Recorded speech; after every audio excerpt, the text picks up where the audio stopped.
اعوذ باللہ من الشیطان الرجیم بسم اللہ الرحمن الرحیم الحمد للہ رب العالمین الصلاۃ والسلام علی نبینا محمد وعلی آلہ وصحبہ اجمعین ثم اما بعد۔ سورۃ الاسراء مکی صورت ہے اور یہ رسول اللہ صلی اللہ علیہ وسلم کے مکی دور کے آخر میں نازل ہوئی۔ اس وقت مکہ میں رسول اللہ صلی اللہ علیہ وسلم اور مسلمان شدید مسائل کا شکار تھے، کیونکہ جتنا وقت گزرتا جا رہا تھا اسلام کا حق ہونا ظاہر ہو رہا تھا، اسلام کا پیغام لوگوں کی سمجھ میں آ رہا تھا، اتنا ہی مشرکین کی طرف سے پریشر بڑھتا جا رہا تھا۔ یہ اصول ہے، جتنا اپریشن بڑھتا جا رہا ہو یہ اس بات کا ثبوت ہوتا ہے کہ دشمن کا کنٹرول کمزور ہو رہا ہے اور وہ ہر حربہ اپنانے کی کوشش کر رہا ہے تاکہ اس کا کنٹرول قائم رہے۔ جھوٹ، پروپیگنڈا، نفرت آمیز بیانات، دھمکیاں، مار پیٹ زور پکڑتی جاتی ہے۔ یہی حال اس وقت مکہ میں تھا۔ ایسے مشکل وقت میں اللہ تعالیٰ نے رسول اللہ صلی اللہ علیہ وسلم کو آسمانوں کی سیر کرائی۔ اس سفر کو یوزیلی المعراج کہتے ہیں۔ ویسے اس سفر کے دو حصے ہیں۔ پہلا حصہ الاسراء کہلاتا ہے، جو مکہ سے مسجد اقصی القدس کا سفر تھا، اور پھر وہیں سے سفر کا دوسرا حصہ شروع ہوتا ہے جو آسمان کی بلندیوں کی طرف تھا۔ سفر کے اس حصے کو المعراج کہتے ہیں۔ معراج یعنی عروج، بلندی۔ اس پورے واقعے کا پھر کیا نام بنے گا؟ الاسراء والمعراج۔ واقعہ معراج شریف 621 عیسوی میں ہوا، 621 AD، اور اس کے 15 سے 17 ماہ بعد رسول اللہ صلی اللہ علیہ وسلم مدینہ شریف ہجرت فرما گئے۔ اس طرح ہجرت مدینہ 622 عیسوی بنتی ہے۔ یہ صورت واقعہ اسراء والمعراج کے بعد نازل ہوئی، اس لیے یہ مکی صورت ہے۔ بعض صورتوں کے بارے میں دو رائے موجود ہیں، مکی ہے یا مدنی۔ کلیئرٹی سے کہنا مشکل ہے بعض صورتوں کے بارے میں، لیکن جو صورت کسی واقعے سے جڑ جائے اس کے بارے میں وثوق سے کہا جا سکتا ہے کہ یہ رسول اللہ صلی اللہ علیہ وسلم کے کس دور سے تعلق رکھتی ہے۔ اس صورت مبارکہ کے دو نام مشہور ہیں، ایک الاسراء اور دوسرا بنی اسرائیل۔ یہ دونوں نام توقیفی ہیں، یعنی وحیاً رسول اللہ صلی اللہ علیہ وسلم کو بتائے گئے۔ اس صورت کی پہلی آیت میں واقعہ الاسراء کا ذکر ہے، دوسری آیت میں بنو اسرائیل کا ذکر شروع ہو جاتا ہے، یعنی صورت کا آغاز واقعہ الاسراء اور بنی اسرائیل کے ذکر کو جوڑ رہا ہے۔ کوئی تو حکمت ہوگی ان دونوں مضامین کو اکٹھا بیان کرنے میں۔ سورت کے بھی یہی دو نام اللہ تعالیٰ نے بیان فرمائے۔ صورتوں کے ناموں میں بہت حکمت ہے۔ اللہ تعالیٰ نے جو نام رکھے، ان کا کسی بھی صورت کا جو نام رکھا، اس کا اثر صورت کے مضامین پر لازماً ہوتا ہے۔ اگر اللہ تعالیٰ چاہتے تو اس صورت کا ایک ہی نام ہوتا، لیکن اللہ تعالیٰ نے اس کے دو نام تجویز فرمایا ہیں تاکہ ہم ان دونوں پر غور کریں اور ان دونوں کے کنیکشن کو سمجھنے کی کوشش کریں۔ کیا تعلق ہے واقعہ الاسراء والمعراج کا بنو اسرائیل سے، مسجد اقصی سے؟ تو یہ شروع کی آیات بیان کرتی ہیں اس بات کو۔ غور طلب بات یہ بھی ہے کہ اس صورت میں بنو اسرائیل کا ذکر ہے، جبکہ اس زمانے میں جب یہ صورت نازل ہوئی نہ ہی مکہ میں یہود موجود تھے، نہ ہی القدس فلسطین میں یہود موجود تھے۔ 135 عیسوی میں ہیڈریان نے یہود کو نہ صرف فلسطین سے نکالا بلکہ اس علاقے میں ان کا داخلہ بھی بند کر دیا۔ 500 سال بعد جب اسلام آیا، یہود کا القدس میں داخلہ بالکل بند تھا، یعنی جب یہ صورت نازل ہوئی اس وقت 500 سال سے یہود القدس میں بین تھے۔ پھر کیوں یہ صورت مسجد اقصی کے ذکر اور بنو اسرائیل کے ذکر کو اکٹھا کر رہی ہے؟ اس میں بڑی حکمت ہے۔ سورت کا آغاز سبحان سے ہے، تسبیح سے۔ سبحان الذی اسری بعبدہ لیلاً۔ تسبیح یعنی یہ کہنا، یہ ماننا، اس کو اپنے عمل سے ظاہر کرنا اس بات کو کہ اللہ تعالیٰ ہر کمی ہر عیب سے پاک ہے، اس کی حکمت میں کوئی کمی نہیں ہے، اس کی قدرت طاقت اس کے علم میں کوئی نقص نہیں ہے۔ یہ نظریہ، یہ آئیڈیالوجی کہ اللہ تعالیٰ ہر کمی ہر عیب سے پاک ہے، یہ تنزیہ کہلاتا ہے۔ اور اس نظریے کا جب انسان اپنے قول اور عمل سے اقرار کرے اسے تسبیح الخالق کہیں گے۔ جب انسان اپنے قول سے کہے کہ کوئی نہیں دیکھ رہا لیکن اللہ تعالیٰ دیکھ رہا ہے، یہ قولی تسبیح ہے، بندہ اپنے قول سے اپنے خالق کی تسبیح کر رہا ہے۔ اسی طرح اپنے عمل میں کوئی جھوٹ نہ بولے، یہ سوچ کر کہ اللہ تعالیٰ العلیم ہے، وہ تو ہر سچ جانتا ہے۔ سو یہ عملی تسبیح ہے۔ جب انسان اللہ تعالیٰ کے باکمال ہونے کا اظہار اپنے قول اور فعل سے کرے، یہ تسبیح ہے۔ اس کے علاوہ جن کو عربی آتی ہے ان کو سمجھ میں آ جائے گا کہ قرآن میں یہ لفظ فعل ماضی کے طور پر بھی آیا ہے۔ سبح اس لفظ کا فعل ماضی ہے تسبیح کے لفظ کا، اس سے صورت کا آغاز ہے۔ اسی طرح اس لفظ کی حال اور مستقبل شکل فعل مضارع بھی صورتوں کے آغاز میں ہے، یسبح۔ اسی لفظ کے فعل امر سے بھی صورت کا آغاز ہے، سبح اسم ربک الاعلی، صورت اعلی۔ تو تسبیح کا لفظ ماضی، مضارع، امر اور مصدر ہر شکل میں قرآن میں موجود ہے اور اس کی ہر فارم سے صورت کا آغاز ہے۔ یہاں تسبیح کا لفظ مصدر کی شکل میں آیا ہے، سبحان۔ تو جب کوئی لفظ اپنے مصدر کی شکل میں آتا ہے تو یہ اس کی سب سے مضبوط حالت ہوتی ہے، تو بہت اسٹرانگ ورڈ ہے، سبحان الذی اسری بعبدہ۔ ہر کمی، ہر عیب سے پاک ہے وہ ذات جو اپنے بندے کو خفیہ سفر پر لے گیا۔ وہ ذات بے عیب ہے، اس کے لیے مشکل یا ناممکن نہیں ہے اپنے بندے کو یہ خفیہ سفر کرانا۔ سبحان الذی اسری بعبدہ۔ اسراء کا معنی ہوتا ہے سیر فی خفا، خفیہ سفر۔ بعض مرتبہ اس کا معنی بتایا جاتا ہے سیر فی اللیل، رات کا سفر۔ یہ معنی درست نہیں ہے۔ اس کی سب سے بڑی دلیل یہ ہے کہ آیت میں الگ سے لیلن کا لفظ موجود ہے۔ اگر اسراء کا معنی رات کا سفر ہوتا تو آیت میں لیلن کا لفظ، رات کا لفظ الگ سے لانے کی کیا ضرورت رہ جاتی ہے؟ اس کی اور بھی مثالیں عربی میں کہتے ہیں امراض ساریہ، خفیہ بیماریاں، یعنی کنٹیگیس ڈیزیزز، ایسی بیماریاں جو خفیہ طور پر پھیل جاتی ہیں، جیسے وائرل انفیکشنز ہو گئے، کرونا وائرس ہو گیا۔ امراض ساریہ، یہ تو نہیں کہہ سکتے کہ یہ ایسی بیماریاں جو رات کو پھیلتی ہیں۔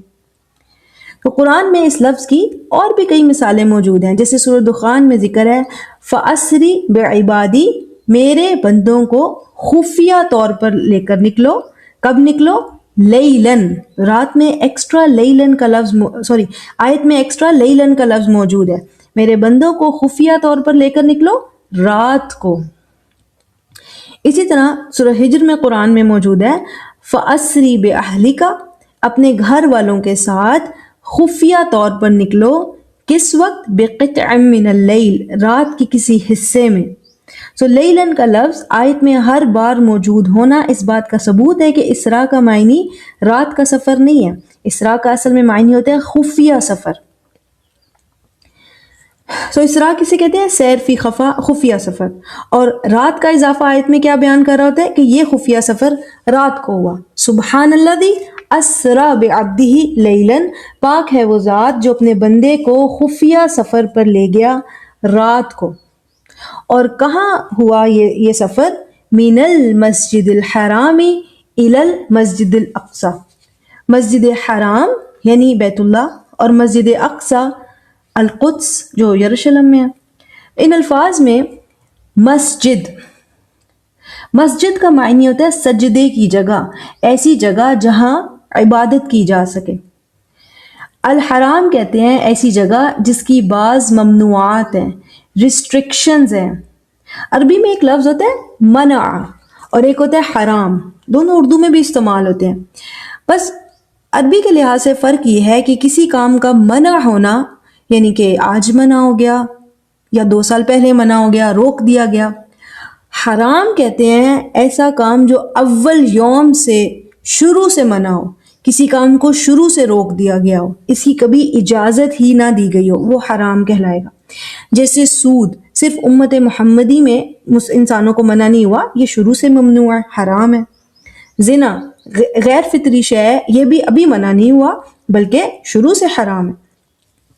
مسجد الحرام ایسی سجدے کی جگہ جس پہ شروع سے بعض ریسٹرکشنز ہیں، بعض ممنوعات ہیں، یعنی ہر سجدے کی جگہ کی وہ ممنوعات نہیں ہیں جو مسجد الحرام کی ہیں۔ اور یہ ممنوعات صرف اسلام آنے کے بعد شروع نہیں ہوئی بلکہ یہ اول یوم سے شروع سے یہ ممنوعات محرمات موجود ہیں۔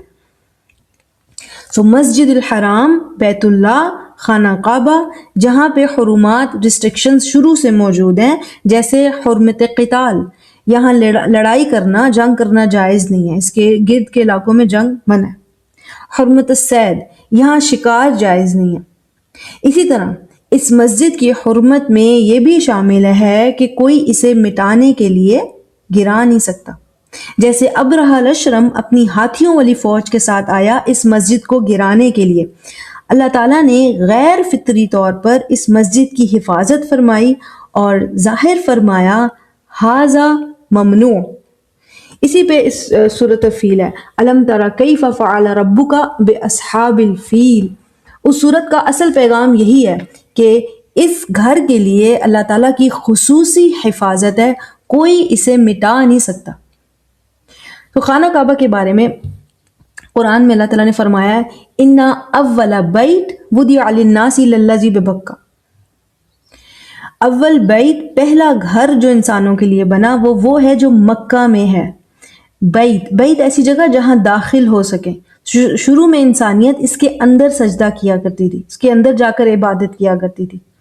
یہ سب سے پہلا گھر ہے جو دنیا میں بنا، اور یہ گھر آدم علیہ السلام کے زمانے سے موجود ہے۔ لوگوں کو غلط فہمی ہوتی ہے کہ یہ گھر ابراہیم علیہ السلام نے پہلی بار بنایا۔ ابراہیم علیہ السلام نے اسے پہلی بار نہیں بنایا تھا، بلکہ اس کی بنیادوں پر اسے کھڑا کیا تھا۔ بنیاد آدم علیہ السلام کے زمانے سے ہی موجود تھی، اسی پر اس کی دوبارہ تعمیر ابراہیم علیہ السلام اور ان کے بیٹے اسماعیل علیہ السلام نے کی۔ اس مقام سے ہی انسانیت کا آغاز ہوا۔ آدم اور حوا سلام علیہ کو یہی اتارا گیا تھا۔ رسول اللہ صلی اللہ علیہ وسلم کی ایک حدیث شریف بھی ہے، صحیح حدیث ہے، ابو ذر غفاری رضی اللہ تعالیٰ عنہ سے مروی ہے۔ قلت یا رسول اللہ ایو مسجد وضع الاول، میں نے پوچھا اے اللہ کے رسول سب سے پہلی مسجد کون سی تھی؟ مسجد یعنی سجدے کی جگہ، کہ عربی میں مسجد ایسے مقام کو کہتے ہیں جہاں عبادت کی جا سکے، سجدہ کیا جا سکے۔ سب سے پہلی جگہ جہاں عبادت ہوئی وہ کون سی ہے؟ فرمایا المسجد الحرام، المسجد الحرام یعنی بیت اللہ۔ قلت ثم ایو، پھر میں نے پوچھا، ابو ذر غفاری کہتے ہیں پھر میں نے پوچھا اس کے بعد کون سی ہے؟ قال ثم المسجد الاقصی، اس کے بعد مسجد اقصی ہے، سجدے کی جگہ، دوسرا مقام جہاں انسانوں نے سجدہ کیا، جسے عبادت گاہ بنایا گیا انسانوں کے لیے، وہ مسجد اقصی ہے۔ قلت کم کانا بینہما؟ قال 40 سنہ، میں نے پوچھا ان دونوں کے درمیان کتنا وقفہ ہے، یعنی ان دونوں کے کنسٹرکشن میں کتنا گیپ ہے؟ فرمایا 40 سال۔ دونوں مسجدوں میں 40 سال کا گیپ ہے۔ اصل میں شریعت محمدی میں آ کر ایسا ہوا کہ کل مسجد سجدے کی جگہ ہے، پہلے ایسا نہیں تھا۔ پہلی جگہ جہاں دنیا کا پہلا مقام فکس ہوا، سجدے کے لیے چنا گیا، وہ مسجد الحرام ہے، اور دوسرا مقام دنیا میں جو انسانوں کو عبادت کے لیے فکس کیا گیا وہ کیا ہے؟ مسجد الاقصی، اور دونوں میں 40 سال کا گیپ۔ بیت اللہ پر سجدے کے 40 سال بعد مسجد اقصی سجدے کی جگہ بنی۔ اب دیکھیں آدم علیہ السلام کی عمر 1000 سال ہے، یہ صحیح احادیث سے ثابت ہے، یعنی یہ دونوں مسجدیں آدم علیہ السلام کے زمانے سے موجود ہیں۔ شروع انسانیت سے ہی یہ مقام عبادت گاہ موجود ہے۔ پھر آج جب یہود نعرہ لگاتے ہیں کہ یہ اصل میں ہیکل سلیمانی ہے، یہ بالکل غلط ہے۔ مسجد اقصی ہیکل سلیمانی نہیں ہے۔ سلیمان علیہ السلام اور آدم علیہ السلام کے زمانے میں بہت فرق ہے۔ سلیمان علیہ السلام ابراہیم علیہ السلام کے بعد، موسیٰ علیہ السلام کے بعد بھی داؤد علیہ السلام کے بیٹے ہیں۔ مسجد اقصی تو شروع دور انسانی سے موجود ہے۔ یہود کا دعویٰ کہ یہ سلیمان علیہ السلام نے بنائی اور یہ اصل میں ہیکل سلیمانی ہے، بالکل غلط دعویٰ ہے۔ یہ بات بہت سے مسلمان بھی نہیں جانتے، وہ بھی یہی سمجھتے ہیں کہ مسجد اقصی ہی ہیکل سلیمانی ہے۔ بالکل غلط معلومات ہیں یہ۔ اگر یہود کی اپنی کتابیں دیکھیں تو توریت، جسے اولڈ ٹیسٹمنٹ بھی کہتے ہیں، اس میں سفر ملوک میں ہیکل سلیمانی کی ڈائمنشنز ملتی ہیں۔ ان کی اپنی کتابوں کے مطابق ہیکل کی لمبائی جو تھی 90 فٹ اور چوڑائی 30 فٹ ہے۔ اگر 100 فٹ لمبائی اور 30 فٹ چوڑائی بھی مان لی جائے تو کل جگہ کتنی بنتی ہے؟ 300 اسکوائر فٹ۔ اس کے مقابل ذرا امیجن کریں، کعبہ کی بیت اللہ کی اندرونی لمبائی چوڑائی ملا کر جگہ بنتی ہے 627 اسکوائر فیٹ، 627۔ سو بیت اللہ کا سائز جو ہے وہ ہیکل سلیمانی سے 2 گنا ہوا، اور کعبہ میں تقریباً 50 سے 55 لوگ اس کے اندر نماز ادا کر سکتے ہیں۔ شروع میں انسانیت اس کے اندر ہی عبادت کرتی تھی۔ پہلا بیت جو ہے، پہلی عبادت کی جگہ، بیت وہ اسے کہتے ہیں جہاں داخل ہو سکے، سو وہ مقام جہاں عبادت کی جا سکے، سجدے کی جگہ، اور بیت جہاں داخل ہوا جا سکے۔ تو کعبہ کی یہ دونوں ایٹریبیوٹس قرآن اور حدیث سے ثابت ہیں، اسی لیے کعبہ کو بیت اور مسجد دونوں کہتے ہیں۔ شروع سے ہی انسانیت کی یہ عبادت گاہ تھی، اور اس میں لوگ داخل ہو کر عبادت کرتے تھے، اور اس کے سائز کے اعتبار سے تقریباً 50 سے 55 لوگ اس میں عبادت کر سکتے ہیں۔ یہود کی اپنی وضاحت کے مطابق جو ان کا ہیکل سلیمانی ہے وہ 300 اسکوائر فٹ سے بھی چھوٹا ہے، یعنی کعبہ کے حجم سے آدھا، اور ان کے مطابق اس ہیکل میں سلیمان علیہ السلام نے 10 بائی 10 یعنی 100 اسکوائر فٹ کا اس ہیکل کے اندر ایک چھوٹا کمرہ بھی بنوایا تھا، جہاں انہوں نے تابوت عہد رکھا۔ یہ سب معلومات ان کی اپنی کتاب سفر ملوک اولڈ ٹیسٹمنٹ کے چیپٹرز میں لکھی ہیں، انٹرنیٹ سے بآسانی کنفرم بھی ہو سکتی ہیں۔ تو تابوت عہد کے اندر اصل میں 2 تختیاں موجود ہیں جو موسیٰ علیہ السلام کو ملی، جس پہ 10 کمانڈمنٹس درج ہیں، الواح جسے کہتے ہیں۔ سو اس تابوت کو داؤد علیہ السلام کے دور میں خیمے میں رکھا جاتا تھا، یہ ان کی کتابوں کے مطابق ہے۔ اس تابوت کو داؤد علیہ السلام کے دور میں خیمے میں رکھا جاتا تھا۔ داؤد علیہ السلام نے اس تابوت کو رکھنے کے لیے، تابوت عہد کو رکھنے کے لیے کوئی ایکسٹرا کمرہ نہیں بنوایا تھا۔ سلیمان علیہ السلام، ان کے بیٹے، داؤد علیہ السلام کے بیٹے نے جب ریاست سنبھالی تو اس تابوت کو رکھنے کے لیے ایک مقام بنایا جسے ہیکل سلیمانی کہتے ہیں، اور ان کی کتابوں کے مطابق اس مقام کی لمبائی چوڑائی 300 اسکوائر فٹ ہے۔ اس 300 اسکوائر فٹ میں 100 اسکوائر فٹ کا ایک چھوٹا سا کمرہ اور موجود تھا جس میں تابوت کو رکھا گیا۔ اب 300 میں سے جب 100 اسکوائر فٹ نکال دیتے ہیں تو کتنی جگہ بچتی ہے؟ 200 اسکوائر فٹ۔ سو خود سوچیں، کیا 200 اسکوائر فٹ کی مسجد ہو سکتی ہے؟ کعبہ بیت اللہ جو اول بیت ہے، پہلی عبادت گاہ جہاں جب انسانیت شروع ہوئی تھی، اس کا سائز بھی اتنا بڑا ہے کہ 50 سے 55 لوگ اس میں نماز ادا کر سکے۔ جو عبادت گاہ یہود کے مطابق سلیمان علیہ السلام نے بنوائی، عظیم سلطنت کے مالک نے، وہ صرف 200 اسکوائر فٹ کیسے ہو سکتی ہے؟ 200 اسکوائر فٹ میں 20 سے 25 لوگ نماز ادا کر سکتے ہیں۔ تو اتنی بڑی سلطنت کے مالک نے اتنی چھوٹی مسجد بنوائی، اتنی چھوٹی عبادت گاہ۔ اور بات مزید مضحکہ خیز ہو جاتی ہے جب آگے چل کر ان کی اپنی کتاب میں لکھا ہے کہ سلیمان علیہ السلام نے اپنے لیے محل بنوایا۔ ان کے محل کا سائز 50 میٹر لمبائی میں تھا اور 25 میٹر چوڑائی میں، یعنی محل کا جو سائز تھا 1250 اسکوائر فٹ۔ محل عبادت گاہ سے 4 گنا بڑا تھا۔ سلیمان علیہ السلام نے اپنے رہنے کے لیے عبادت گاہ سے بھی 4 گنا بڑی جگہ بنا لی، اور عبادت گاہ کو اتنا چھوٹا رکھا کہ 50 لوگ بھی پورے نہ آ سکے۔ سو اصل بات یہ ہے کہ ہیکل سلیمانی، جسے یہ مسجد اقصی کہتے ہیں، وہ مقام نہیں ہے۔ ہیکل سلیمانی بالکل الگ مقام ہے۔ ہیکل سلیمانی بنوانے کی وجہ یہی تھی کہ تابوت عہد کو سلیمان علیہ السلام ایک مستقل مقام دینا چاہتے تھے، کیونکہ داؤد علیہ السلام کے دور میں وہ کسی خیمے میں ہی رکھا جاتا تھا۔ جو عمارت تابوت عہد کے لیے بنوائی گئی، اس کا سائز 300 اسکوائر فٹ بالکل مناسب ہے۔ یہ جگہ کبھی بھی عبادت کے لیے نہیں بنائی گئی تھی۔ عبادت کی جگہ فلسطین میں مسجد اقصی ہے، جو اول یوم سے موجود ہے، ہمیشہ سے موجود ہے، سلیمان علیہ السلام کے دور میں بھی موجود تھی۔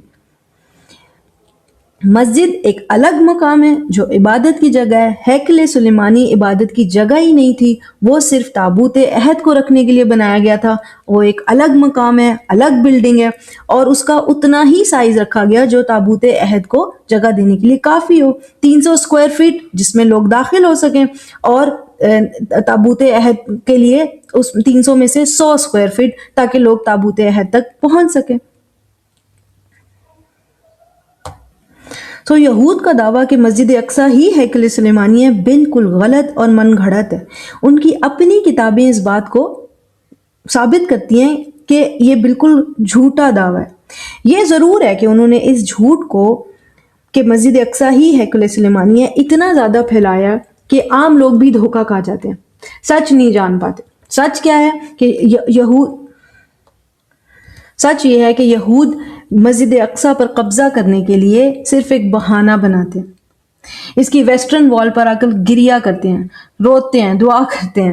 اللہ تعالیٰ نے قرآن میں فرمایا وَمَا دُعَاءُ الْكَافِرِينَ إِلَّا فِي ضَلَالٍ، کافرین کی دعا ہمیشہ بے مقام ہے، کوئی نہیں ہے جو ان کی دعا کو پورا کرنے والا اور سننے والا ہو۔ مسجد اقصیٰ اصلاً آدم علیہ السلام کے زمانے سے موجود ہے، یہ سلیمان علیہ السلام کے دور میں بھی موجود تھی۔ عبادت گاہ اس کا ہیکل سے کوئی تعلق نہیں ہے۔ ہیکل سلیمانی فلسطین میں تابوت عہد کو رکھنے کے لیے سلیمان علیہ السلام نے بنوایا تھا، اور اس کا مقام بالکل الگ ہے، یہ مسجد اقصیٰ کے مقام پر نہیں بنایا گیا۔ اس کے علاوہ مسجد اقصیٰ کے اندر ایک پتھر ہے بڑا سا، اسے الصخرہ کہتے ہیں۔ اسی مقام سے رسول اللہ صلی اللہ علیہ وسلم نے آسمانی سفر کا آغاز کیا، المعراج کا، اسی لیے اس پر گنبد بنوا دیا گیا۔ اس مسجد کو اس لیے گنبد صخرہ بھی کہتے ہیں۔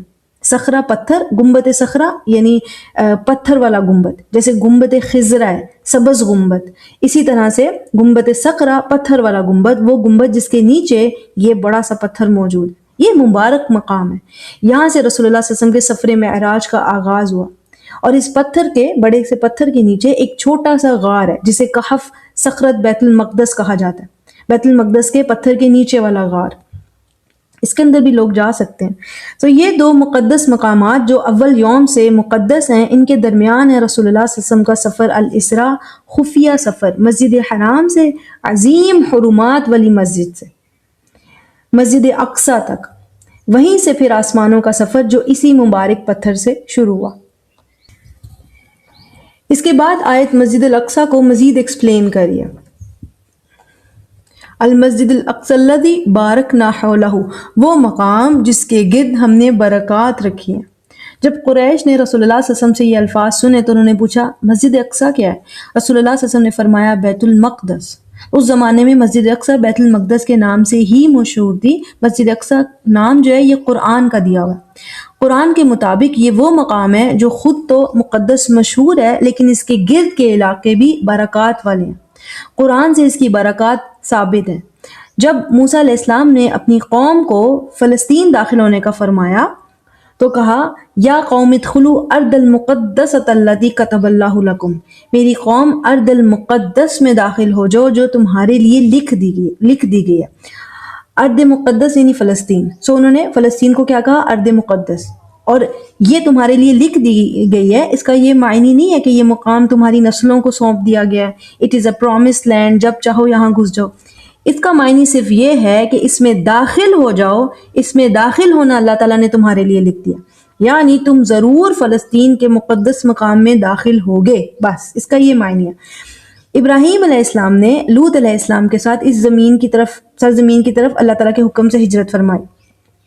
سورہ انبیاء میں بھی اس کا ذکر ایسے ہے وَنَجَّيْنَاهُ وَلُوطًا إِلَى الْأَرْضِ الَّتِي بَارَكْنَا فِيهَا لِلْعَالَمِينَ، ابراہیم علیہ السلام اور لوط علیہ السلام کو ہم نے نجات دی اس زمین کی طرف جہاں ہم نے کل عالمین کے لیے برکات رکھی ہیں۔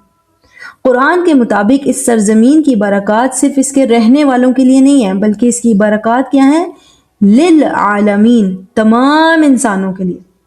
سورہ انبیاء میں ذکر ہے سلیمان علیہ السلام کا، ان کا مسکن بھی یہی سرزمین تھی۔ سورہ سبا میں بھی ذکر ہے وَجَعَلْنَا بَيْنَهُمْ وَبَيْنَ الْقُرَى الَّتِي بَارَكْنَا فِيهَا، تو بار بار اس علاقے کو قرآن میں برکات والا کہا گیا۔ احادیث میں بھی اس علاقے کے فضائل کثرت سے بیان ہوئے ہیں۔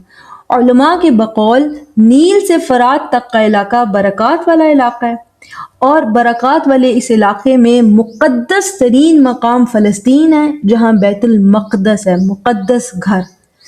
احادیث میں اس زمانے کے اعتبار سے اس علاقے کو شام کے نام سے ذکر کیا گیا، شام یعنی فلسطین اور اس کے گرد کے علاقے، نیل سے فرات تک۔ بعض صحیح احادیث یہاں مذکور ہیں۔ رسول اللہ صلی اللہ علیہ وسلم نے فرمایا خیار اہل الارض الزمہم مہاجر ابراہیم، زمین کے بہترین لوگ وہ ہیں جو ابراہیم علیہ السلام کی ہجرت کی جگہ کو لازم کر لیں، یعنی اس کا رخ کریں، اس کی طرف متوجہ رہیں۔ اس کے علاوہ ایک اور حدیث شریف میں مذکور ہے الا ان الایمان اذا وقعت الفتن بالشام، جان لو کہ فتنوں کے دور میں ایمان شام میں موجود ہوگا۔ صحابی نے پوچھا فتنوں کے دور میں اپنا رخ کہاں کا رکھوں؟ فرمایا علیک بالشام فإنها خیرۃ اللہ من ارضہ یجتبی الیہا خیرتہ من عبادہ۔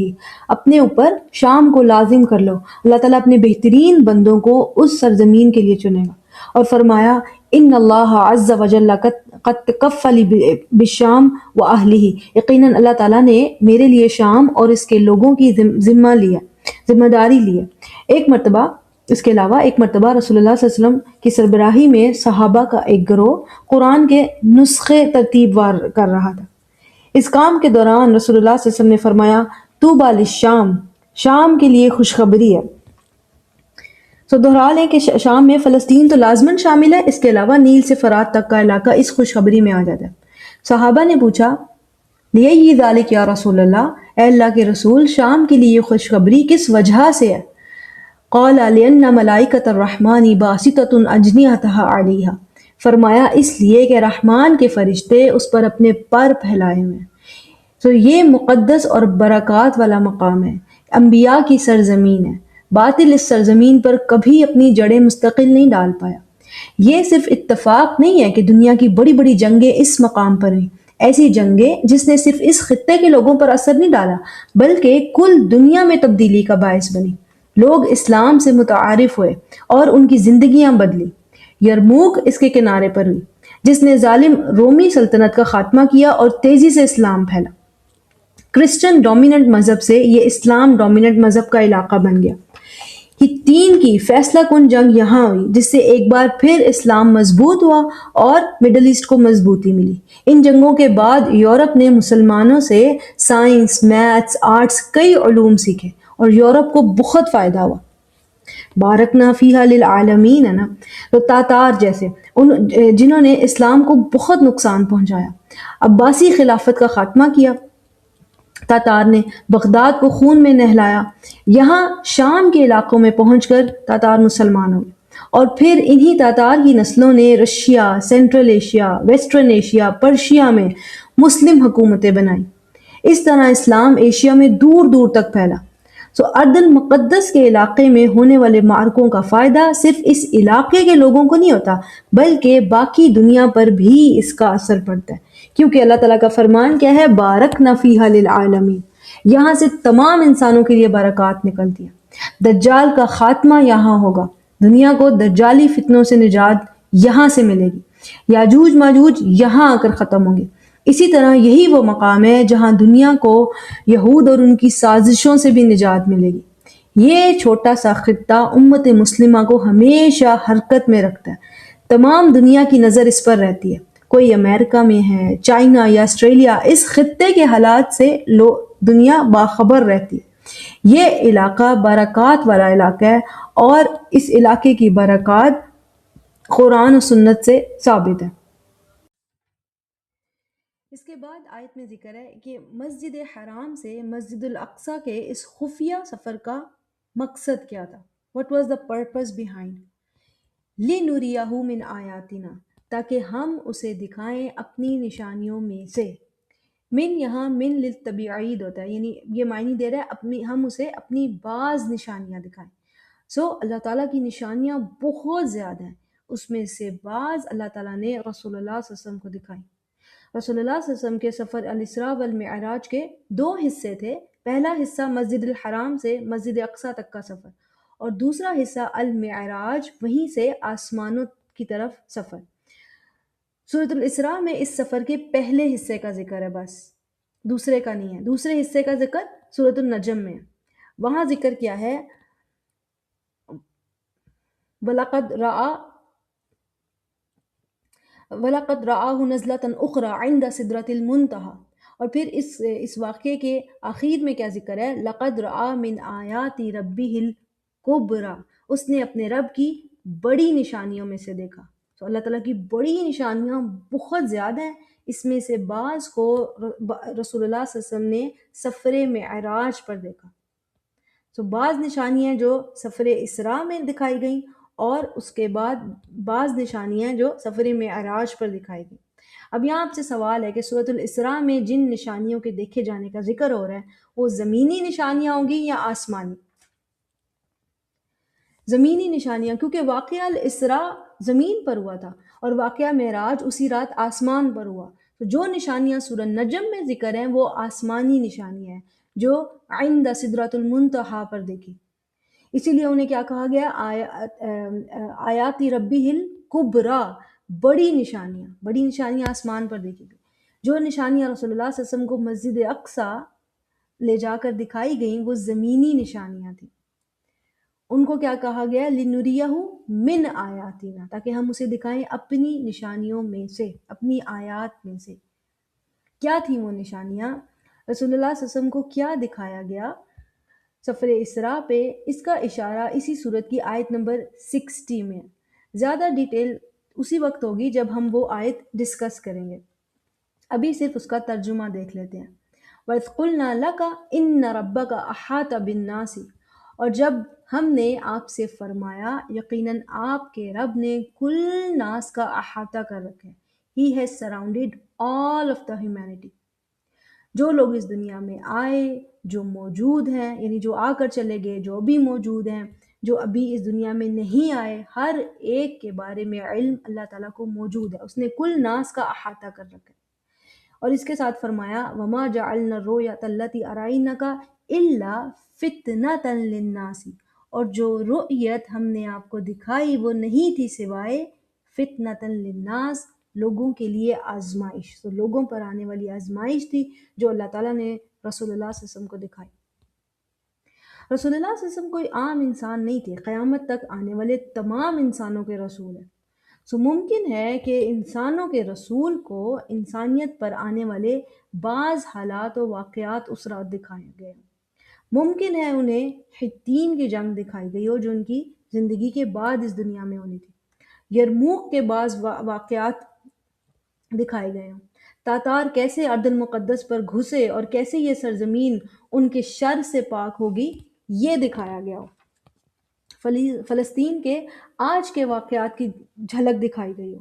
دجالی فتنوں کے دور سے انہیں آگاہ کیا گیا ہو. خاتمہ دجال کیسے ہوگا یہ دکھایا گیا ہو. سوال بنتا ہے کہ یہ کیسے ممکن ہو سکتا ہے؟ تو اس آیت کا اختتام کیا ہے؟ آیت کا اختتام اس بات کا جواب دیتا ہے اِنَّهُ هُوَ السَّمِيعُ الْبَصِيرُ، بے شک وہ تو سب کچھ سننے والا اور دیکھنے والا ہے. آنے والا وقت ہم سے غائب ہے. اللہ تعالیٰ کے لیے ایسا نہیں ہے. وہ ہر شے سننے والا اور دیکھنے والا ہے، سب کا علم رکھنے والا ہے. اس کے لیے مشکل نہیں ہے اپنے رسول کو بعض حالات سے باخبر رکھنا. تو آیت میں خوبصورت تضاد بھی موجود ہے. ایک طرف کہا جا رہا ہے یہ خفیہ سفر رات کو ہوا، سبحان الذی اسری بعبدہ لیلا. دوسری طرف کہا جا رہا ہے لِنُرِیَہُ، تاکہ ہم اپنے بندے کو دکھائیں. انسان رات کے اندھیرے میں دیکھ نہیں سکتا. جس کام سے انسان بے بس ہے اللہ تعالیٰ نہیں ہے. وہ سن بھی سکتا ہے، اس کا سننا بھی باکمال ہے، اس کا دیکھنا بھی باکمال ہے.